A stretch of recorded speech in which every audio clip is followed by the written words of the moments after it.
So a few weeks ago, I was invited to the Touchstone Conference with Rod Dreher and Paul Kingsnorth, and also Deacon Seraphim Rohlin, Richard Rohlin, who you know from the Universal History Podcast. As you might know or not know, Deacon Seraphim and I are working together on the Symbolic World Press. He is the CEO of our company.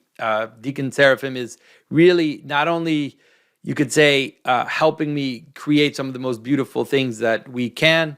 He is also becoming a voice of his own, and his insight and his wisdom is looked after. He has a podcast on ancient faith. He is doing all kinds of things.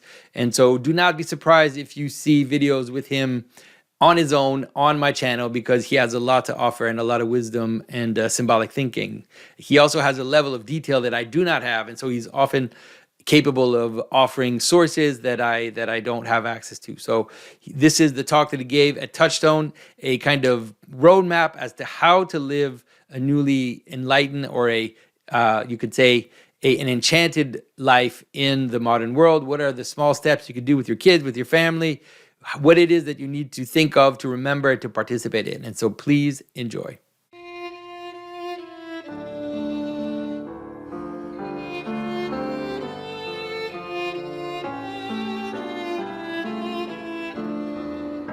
This is Jonathan Pajot.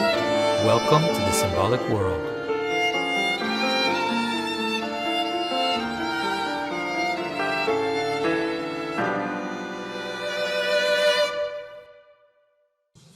I first learned about Jonathan Pajot and the speaker you heard. So those of you who were here last year might remember Vesper Stamper. And I met her and our next speaker, Richard Rohlin, and Jonathan, all at the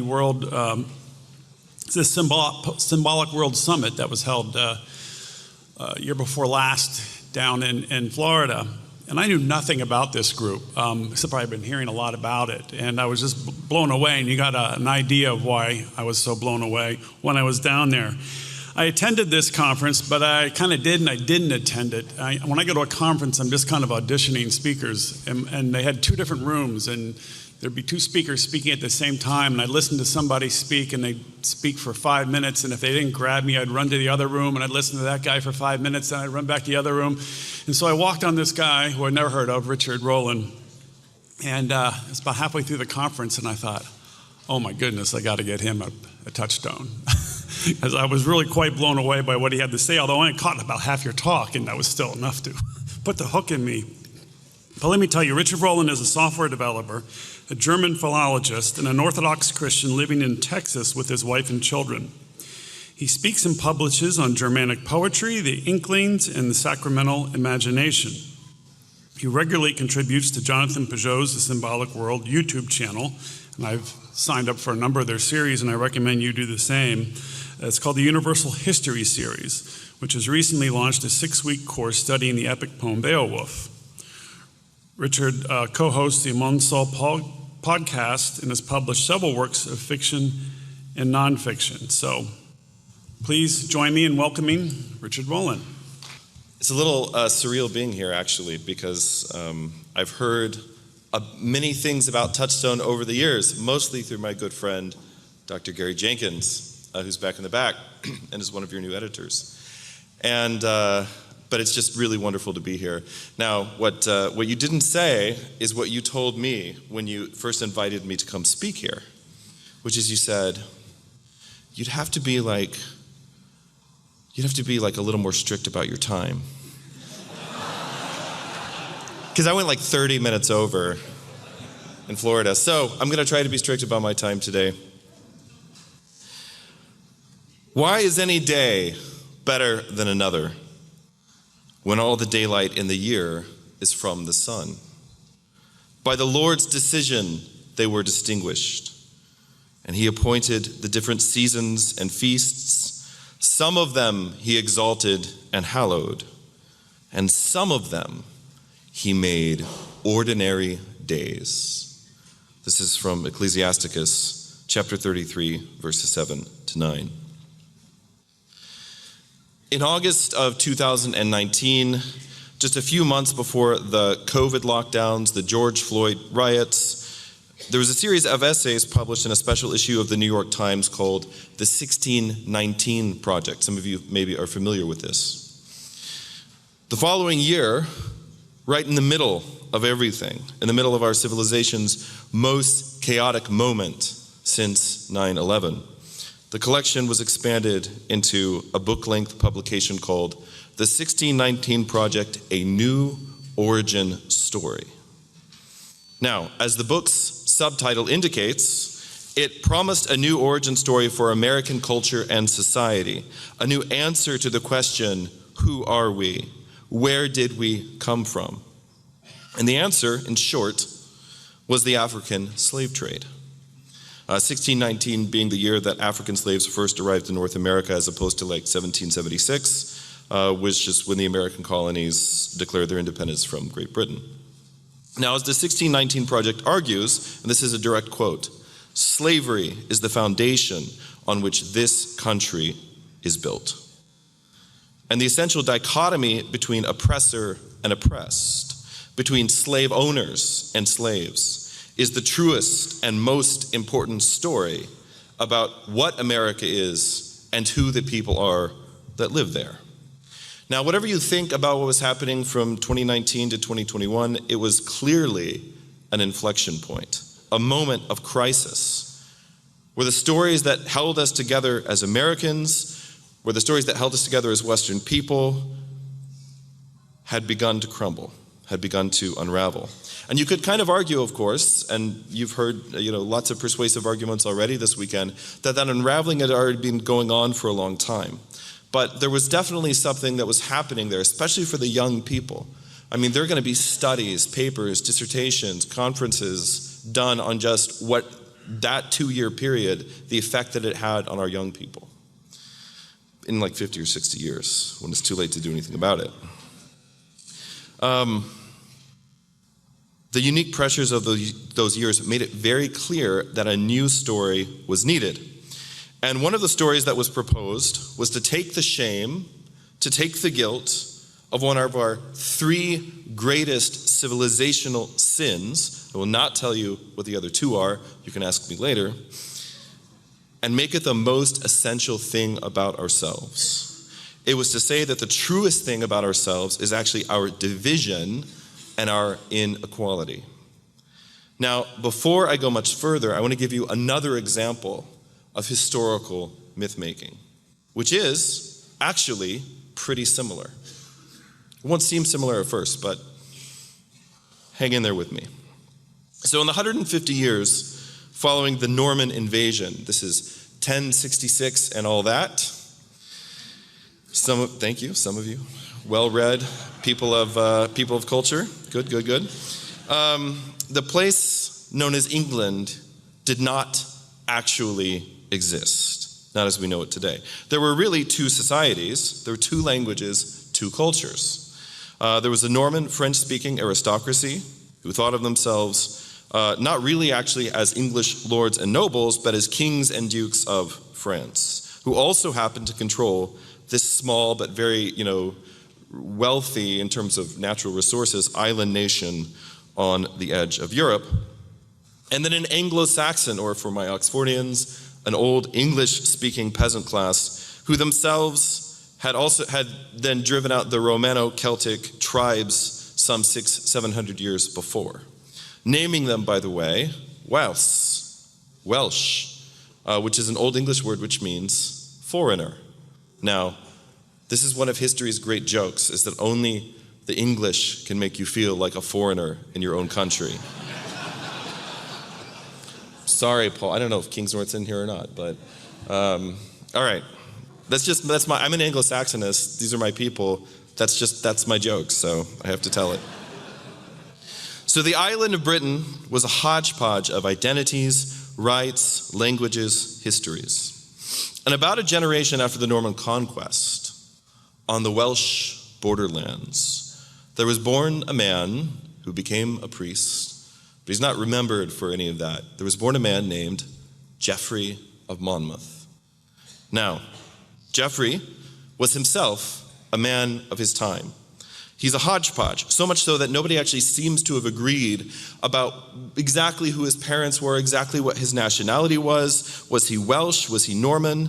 Was he the son of a Breton, that is, as in from Brittany, from the Celtic coast of France? Was he the son of Breton nobles who had come over with a conqueror, who had settled down in the Celtic borderland of England? Whatever and whoever he was, Geoffrey was a priest and he was a historian. And the history that he wrote, which you can get a copy of from our good friends at Eighth Day, back in the back. The history that he wrote brought together all the disparate threads of what it meant to be British. And later on, future historians would argue about Geoffrey's works. They would say it's some kind of pseudo-history. Later still, they would say that maybe actually he did indeed carefully weave in the oral history of the Welsh and Breton tribes together with the ancient king list of the Romano-British dynasties who ruled over the many little kingdoms of the Isle of Albion in the long years between Constantine and Oswald. People argue about these things. Dissertations have to be written. Don't invite these people to your parties. Now, truth be told, it just doesn't matter whether you think that the history of kings of Britain is history or pseudo-history or some blend of the two. It just doesn't matter. Because the story that Geoffrey told held Britain together. It created it. It invented it. In fact, as he's writing it, it's right around the time of Henry III, who is the first king who really styles himself as the king of the English. Now, it holds Britain together for 1,000 years. And I'm not saying it was a nice 1,000 years. You know, obviously a lot of civil wars and so on. Dynastic struggles, civil wars, religious reforms, more civil wars, the rise and fall of an empire, 2 world wars. And yet, that entire time, you could point at a thing and say, that's Britain. His story would be told and retold again on both sides of the English Channel for the next several centuries. But in all cases, it begins in the most surprising place imaginable. And here, I'm going to read some poetry. It's just the warning. When the siege and the assault had ceased at Troy, and the fortress fell in flame to firebrands and ashes, the traitor who was the contrivance of treason there fashioned was tried for his treachery, the most true upon earth. It was Aeneas the noble and his renowned kindred, who then laid under them lands and lords became of well nigh all the wealth in the Western Isles. When royal Romulus to Rome his road had taken, in great pomp and pride he peopled it first, and named it with his own name, that yet it now bears. Tyrius went to Tuscany and towns founded. Langobard in Lombardy uplifted halls. And far over the French flood, it was still called the French flood, not the English Channel back then, Felix Brutus, on many a broad bank and brae, Britain established full fare, where strange things, strife and sadness, at whiles in the land did fare, and each other grief and gladness off fast have followed there.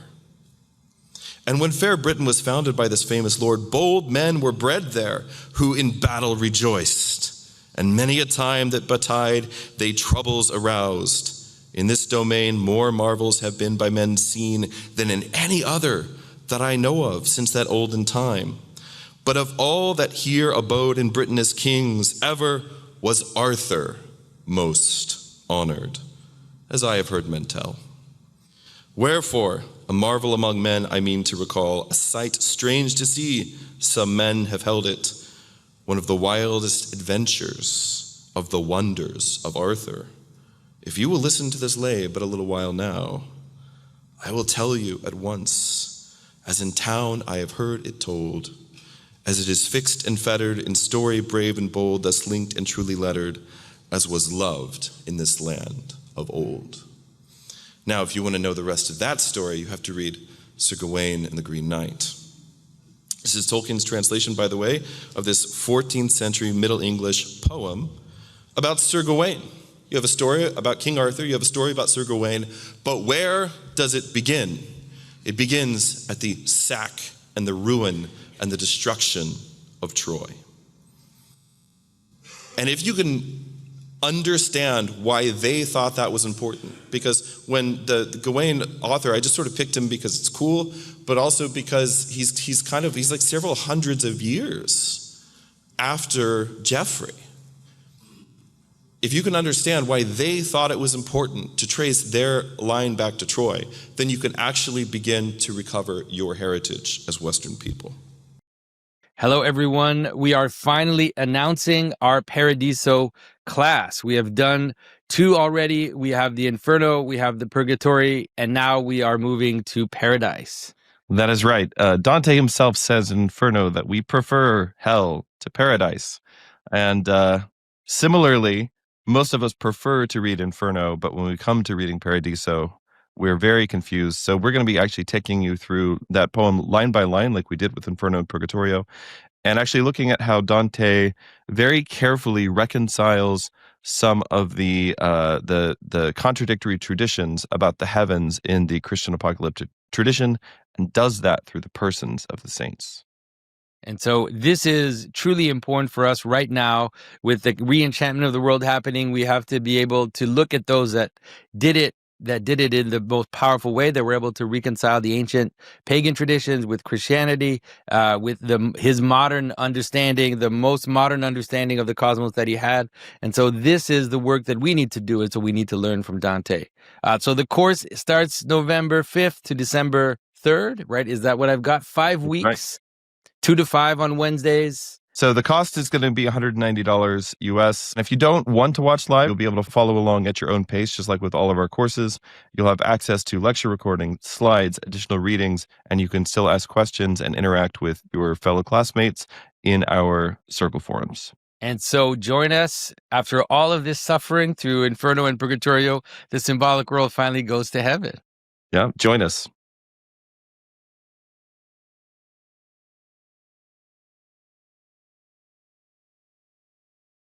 So, I'm not here today to poke holes in the 1619 project. I'm not here to complain about the way that the world is. I'm not here to talk about how bad things are. Truth be told, I am, as I was telling somebody this morning, kind of a child soldier of the culture wars. And I still have a lot of PTSD over that. I'm not looking to revisit those particular battlefields. But what I am is a father of 6 children. And like Aeneas after the ruin of Troy, I've been trying to carry my father and my household gods to a new hearth and to a new homeland where we can all be whole. That hearth is where I'm focused. And it's to your hearth and to your dining room table that I want to return at the end of this talk. To get there, though, we'll need to explain the difference between these 2 attempts at mythology. One of them has already fizzled out. Nobody's talking about the 1619 project anymore. The other continues to be the driving force behind all of our genre storytelling, most of our cultural myths. And to understand all of this, we will have to understand the differences and the surprising similarities between the ways that the authors of the 1619 project see history and the way that Geoffrey of Monmouth saw it. So, what is history? Geoffrey's work, The History of the Kings of Britain, is of a particular and peculiar ancient medieval genre, sometimes referred to as universal history. So my friend Jonathan Pajot and I, for about 4 years now, have been making videos and podcasts together about this subject. And one of the most common questions I get is, what do you mean by universal history? Where the emphasis is on the second word. And so here, a little etymology will help us out. As Doug mentioned, I'm a philologist, so I'll try to keep this tight and brief, but I just want you to know, we could just spend the rest of the day talking about the word history. So, in its earliest sense from the Greek, historia simply means inquiry. It means knowledge gained from inquiry. And we still preserve this sense in kind of archaic names for the Natural History Museum. That's not the history of nature, here's a museum of the things that we have learned from inquiry into nature. Aristotle's The History of the Animals is what we would today consider to be like a biology or maybe like a zoology text. Whether that's a fair categorization, that's a different kind of a conference, I think. But the word then makes its way into Old English via Latin. And by this time it has picked up the senses of account, description, written account of past events, recorded knowledge of past events, story, or narrative. And finally, by the 12th century, it has come to mean the story or account of a person's life, a chronicle, an account of events as relevant to a group of people or people in general. So the story of your people mattered because it was your story. And therefore, participation in that story makes you a part of your people, which means that if you forget your story, you actually forget yourself. You forget who you are. To forget it is to forget yourself. It's to cut yourself off from reality. It is to be dissipated and scattered like the nations on the plain of Shinar. So taken in this sense, a universal history is a history of everything and everyone, who we are, how we got to be where we are, how the laws, customs, rituals, traditions of our people give us meaning and allow us to continue to cohere so that we can be long in the land. Herodotus, who's very often considered the father of history, writes his histories as a way of telling the story of the Hellenes and as a way of telling the story of the Hellenes and the Persians. But he took it as a given that in order to do this, he would have to go back to the story of the abduction of Helen and the beginning of the Trojan War. This, after all, is the first great war between the East and the West. This is how the identity of the Greeks was formed in opposition to the barbarians, which to the Greeks meant simply people who do not speak Greek. Similarly, almost every work of Jewish and Christian history from the Torah until modern times has seen it necessary to begin at Genesis, because the first 11 chapters of Genesis have the answers to these questions. Who are we? Where do we come from? What does it mean to be us? But they have the answer to those questions for everyone, for the whole race of Adam. So, for instance, the Anglo-Saxon Chronicle, which is a work which is mostly concerned with events in the 8th and the 9th centuries, begins at the Incarnation, but then takes pains to trace the lineage of Alfred back to Noah. But beginning in the 19th century, there was a concerted effort to kind of move history closer to the sciences. So there's a guy named Leopold von Ranke, very often considered to be the father of modern source-based historiography. And what he said is history should be concerned with, quoting him here, what really happened, knowable only by genuine and original documents. And this attitude towards history is not unlike the obsession that you'll get with the original articles in biblical textual criticism. Those things are related, they came out of the same movement. And this is an obsession which, as you all probably know, has driven a lot of people to despair, since, of course, we do not have these original articles. Are these original articles in the room with you right now? You know, what we have is actually a received tradition. There's like one millennial in the audience who laughed at the meme reference I just made. What we have is the tradition actually as it was passed down to us. So in our own age, an overabundance of sources and changing attitudes towards time and meaning have actually taken away the certainty that this modernist approach to history promised. So it is now possible to find expert historians, cherry-picked quotes, academia.edu articles. I had a wonderful Oxford professor who always pronounced it .edu, like academia.edu. Anyway, I love him so much. You can find these articles to support virtually any position that you might want to take on any given historical event. So, for instance, going back to the founding of this country, if you want to find evidence that the people who founded this country held a variety of views and positions that we would now consider to be morally reprehensible, you can totally find that evidence. If you want to find evidence that they were racists, that they were slave owners, that they were Freemasons, that they were Unitarians, that they were extremely dedicated Christians with a strong theocratic vision for America as a city set on a hill, you can go find an expert who will tell you every single one of those stories, just depending on which founding fathers you want to focus on, how essential you want to claim this particular person, date, quote, book, article, declaration, etc., how important all of those things are. So, it's actually worse than this, though, because thanks to modern technology, in particular the camera phone and mass media, it is actually now possible for us to watch some real-time event playing out, and for one half of the country, they see one event, and the other half of the country sees the other event, a completely different thing, with a completely different meaning and a completely different outcome, and we're looking at the same piece of data. You can think of lots of examples of this in recent American history. This is amazing to think about, given the fact that very typically the typical modern response to any miraculous event, like when we say this miracle happened, the resurrection happened, just pick a miracle. The thing that people always ask me, especially younger people, the thing that they always ask is, well, okay, but if you'd been there with a camera, like what would it, what would it have looked like? And so, for instance, St. Constantine's vision of the Holy Cross, the instructions to buy this sign, conquer. Okay, but if you'd been there with a video camera, what would the video camera have seen? As though the video camera is actually the perceptive agent. So this shift in the way that we view time and history are really actually part of shifting paradigms through which we have been experiencing time as we moved into the modern world.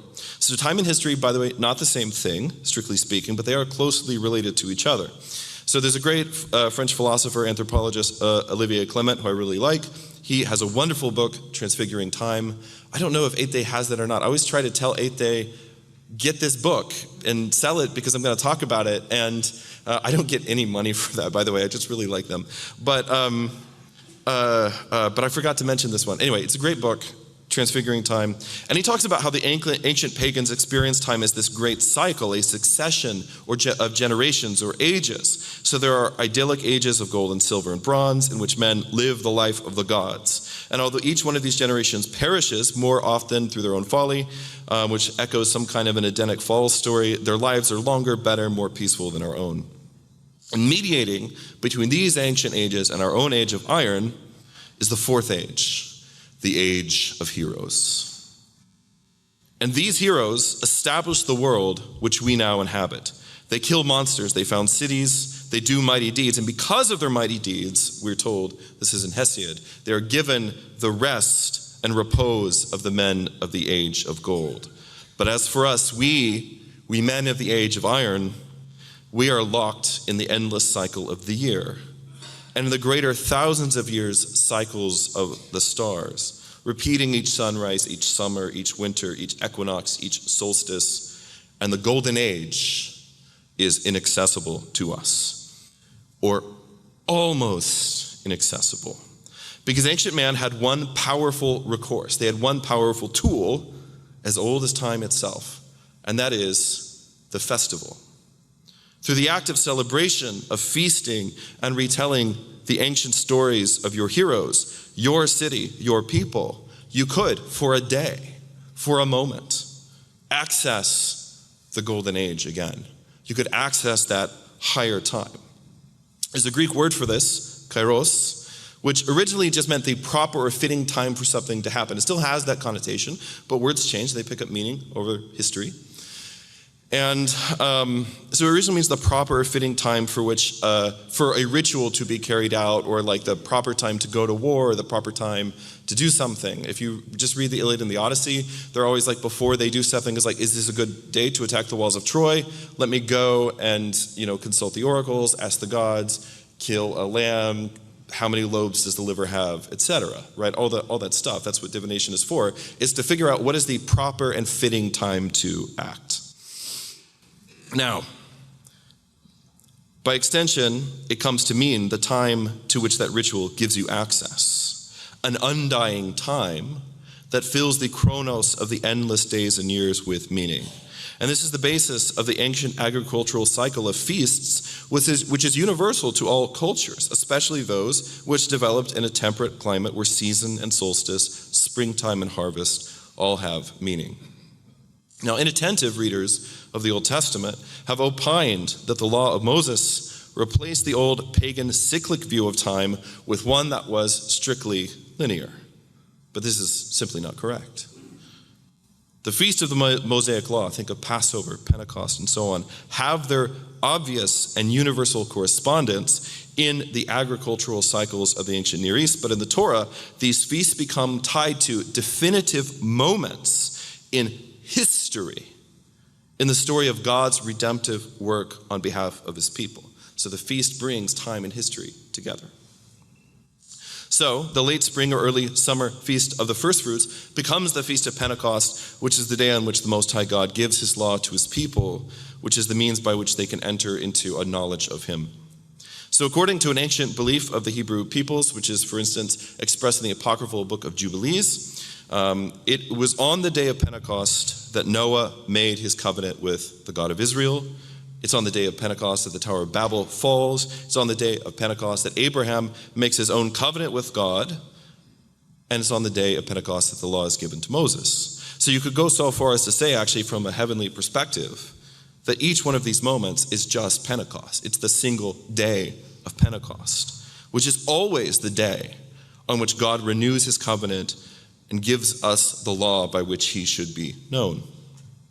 Now, in the center of the yearly cycle, the axis on which the whole thing turns, you have the feast of Passover. In my tradition, we call it Pascha, which means Passover. That's all that is. That's what it is. It's Passover. Like, you could just take all of the Orthodox liturgical texts and, for our Pascha, and we sing, a great and holy Pascha, but you could sing Passover. It would be correct. That's what the word means in Greek. Anyway, okay. So, at the center of the yearly cycle, the axis on which it all turns is Pascha, Passover, in which God makes a distinction between you and the Egyptians. That is, he is calling his people out of the nations of the world and now setting them apart, constituting them as a people set apart unto himself. It should thus be no surprise that Christ, our light and our life, was himself sacrificed at Passover, becoming the sacrificial lamb, leading us out of bondage to what ancient Christian hymns refer to as the spiritual Pharaoh, the serpent, the devil. And so St. Paul can say, Christ, our Pascha, our Passover, has been sacrificed for us. Therefore, let us keep the feast. Now, already in the first 2 centuries of the Christian faith, a very clear understanding had developed. And this is evident in the ancient Paschal hymns and sermons from this early period, that the historical events of the Old Testament prefigured the fullness that the feasts which commemorated them found in Jesus Christ. So from this perspective, the passion, death, resurrection of Christ is actually the original Passover. You get that? So think of a line of history, cross in the middle. That's actually the origin point. When Christ is crucified, St. Maximus the Confessor says, he finished his creating the world.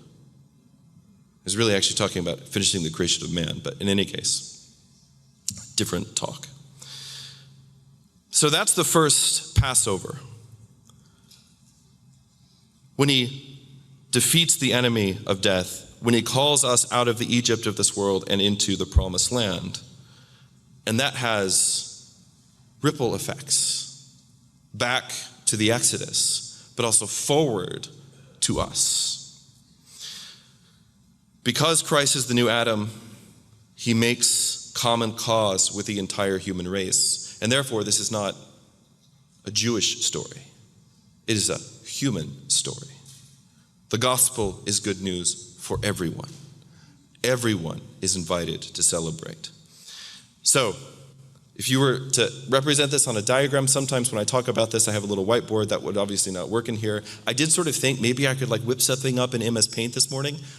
Did not work out. So you're just gonna have to imagine, but just imagine crucifix in the center, which the church fathers say, was both in a mystery, the creation of the world and also the fullness of time.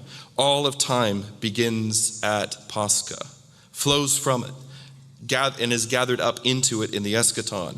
Thus, the events of Holy Friday, Holy Saturday, of Great and Holy Pascha can be, through the kairotic time of the liturgy, closer to us than the events of the Vietnam War or whatever you were doing last Tuesday.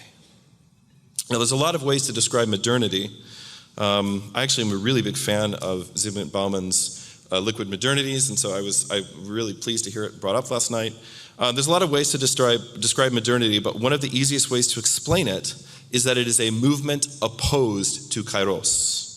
So modernity is profoundly concerned with progress, with getting somewhere. We don't really know where, but we're going to get there. So the modern project has found it necessary to break down all of the old limits around time and around space.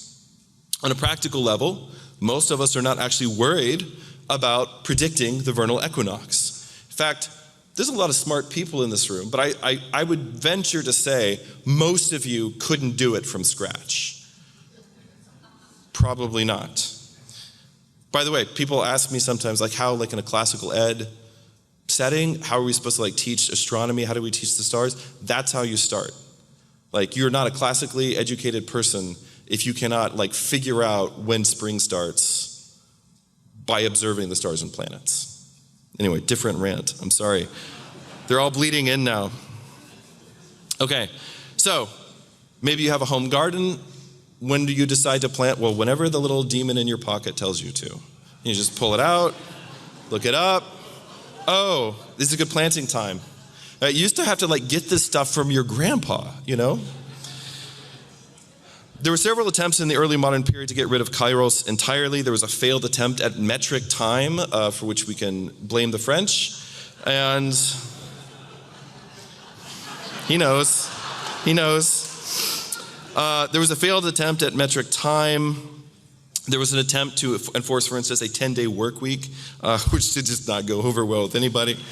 There was the removal of Christian holidays, some 50 or so holidays being removed from the calendar of Western civilization during the early modern period, and then to replace them with some civil holidays or some other things that we'll get to in a moment.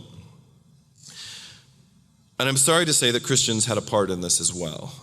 There's, of course, the very well-known Puritan War on Christmas being a good example. So if every day is neither more nor less holy than the last, then keeping a celebration like Christmas or Easter is nothing more than superstition. If we were to diagram this modern view of time, it would just be a long line with points. And each point would be at a perfectly regular interval because each day is like the last. Now, at some point in the last 120 years, the modern project started to fall apart.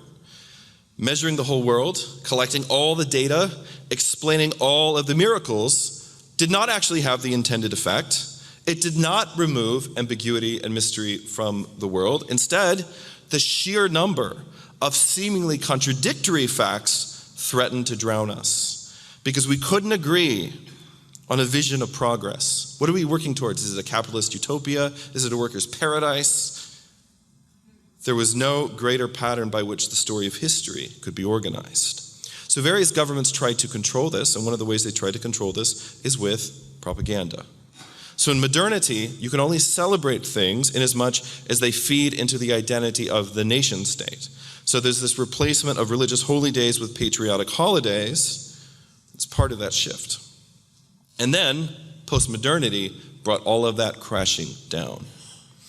And what's interesting about postmodernity is that it actually brought back in this old language, this old way of thinking. I don't know if Jonathan's still in the room, but this is one of the most important things that I think he's helped us understand, is that postmodernity actually brought back the old language of center and margin, the old language of hierarchies. And in that sense, it's actually in certain ways closer to the ancient way of seeing history than modernity was. But postmodernity is only ever capable of seeing history in a series of struggles. Center versus margin. Privilege versus oppressed. Bourgeoisie versus the proletariat. And the problem with seeing the world in this way is that there can never be a common celebration. There can never be a single moment that all peoples and all times look towards, celebrate, and find themselves parts of a larger story. And if we wanted to diagram this postmodern experience of time, it's just a line. There's no points, there's no significance. It is whatever you want it to be. It's a flat, undifferentiated experience of time in which our lives are now so totally insulated, thanks to modern technology, so totally insulated from the cycle of the seasons, from the rising and setting of the sun, that we don't need to know the kairos to do something, because it's always a good time to buy blackberries. You can buy blackberries any time of the year. Did you know this? You just walk into, I'm serious, this is a problem. No, I'm really serious. Like if I wanted to sum up everything that's wrong right now, my gripe with the machine, if you want to put it in that way, it's the fact that I can buy blackberries in the middle of winter. Everybody knows blackberries are harvested one time a year, and you can only store them for a certain amount of time, and if you do not eat them all before Michaelmas, the devil will steal them. Something was well known and understood by our ancestors, but now you have a refrigerator, you can buy a blackberry anytime you want. So, you guys are still laughing about that, but I'm really mad about the blackberry thing. So if modernity removes kairos, so that the only thing which can be celebrated is the nation state, post-modernity just removes that celebration altogether. So something like a pride parade, for instance, is not a celebration. It's an act of war. Since there are no longer common points of reference, since identity is constructed, since our stories are understood primarily in these power differentials and inequalities, any celebrations are now punitive. Whenever you're celebrating one thing, you're punishing something else, which is why they don't want us to celebrate. Because they'll interpret Christian celebration, and I don't have a they in particular in mind, just the world, okay? They interpret Christian celebration was done in a public way as this is an assault, right?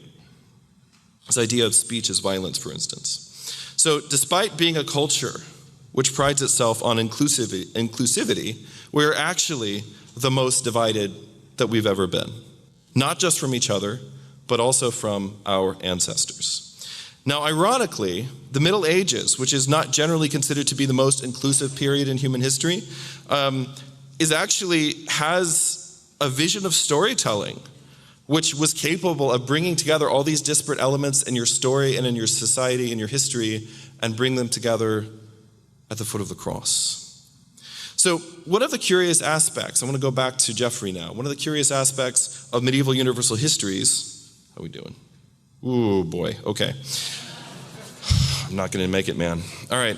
So one of the curious aspects of medieval universal histories is the way that the cross becomes the central point around which conflicting origins can be arranged. So early on, Christian universal histories take the events of the Trojan War, the end of the Hellenic Age of Heroes, as a matter of fact, while pagans, when they convert, take careful pains to tie their own culture back to the events of the first 11 chapters of Genesis, and in particular, the famous Table of Nations in Genesis 11.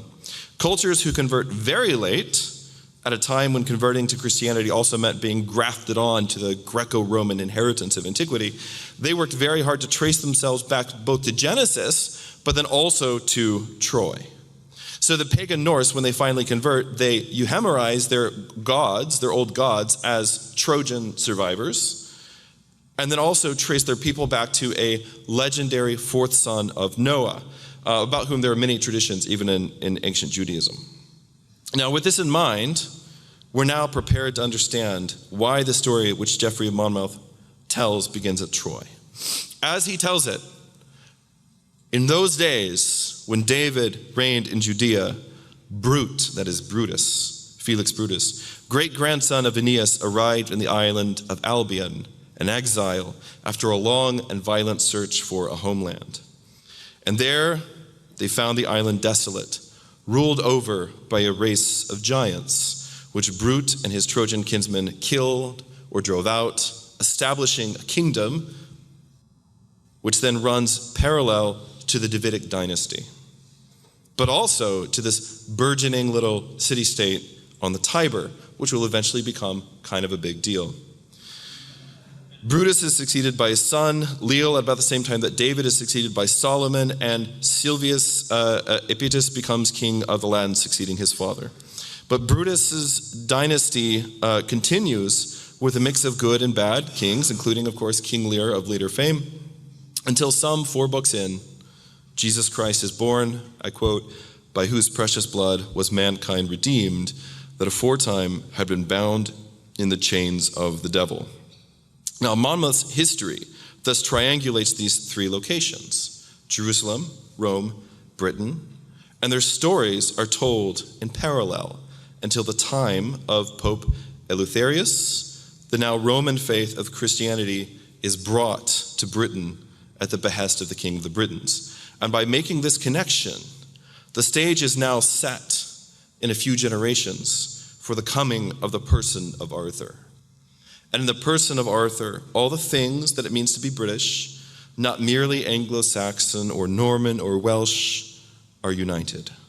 The descendants of the invaders from a foreign land, connected to the oldest story in Europe, now very importantly, a Christian monarch, a lord of a kingdom with as much claim to antiquity and Christianity as anywhere else in the world. And now, to make up for the fact that I'm going to make you slightly late for lunch, I'm almost done, but I'll give you something which I wasn't going to give you. So this is like to buy a little bit of your time. And that is the name of King Arthur's lands. Does anybody know this, by the way? Does anybody know the name of King Arthur's lands without looking it up on your pocket demon? What's that? No, that's his sword. What's that? No, that's not it. No. Wait, say it again. No. Okay, all right. Ron. Who is that?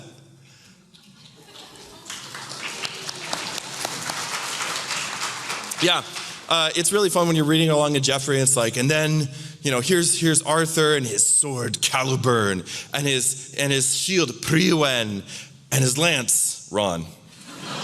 It's actually short for a Welsh word, but anyway, yeah, that's actually why I read all this stuff. I just want the cool names of weapons.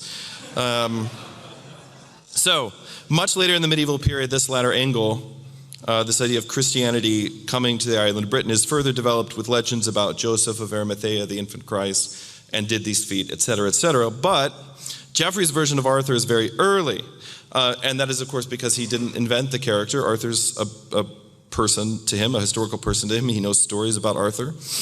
And so there's very few of the characters in Geoffrey that you would expect to meet in later Arthurian romances. There's no Lancelot yet, for instance. But his most important deeds in the history of the kings of Britain are generally as a general, as a war leader, and as a Christian king who opposes the invading Anglo-Saxons, who are pagans, the ancestors of much of Geoffrey's audience. This is the point I'm trying to make there. As well as actually the Roman emperor. And so thus, Britain is part of a larger story, but it's also Britain. It has a unique identity that's nested within this higher order, but is distinct to being Britain. It's independent, it's not a vassal state, it's a kingdom with ancient claims to sovereignty and independence and so on. Because the mythological roots, of course, of Britain go just back as far as the mythological roots of Rome. They go back to Troy. So this myth, which continues to be developed in its most refined form, for instance, Layamon's Brut, it's referenced in that prologue to Sir Gawain and the Green Knight that I read to you, proved to be potent enough to craft a British identity. And so in 1216, as the Brut was being written, King Henry III was crowned King of England, and he's the first monarch since 1066 to consider himself a king of England, not a Norman, not an Angevin king, but English.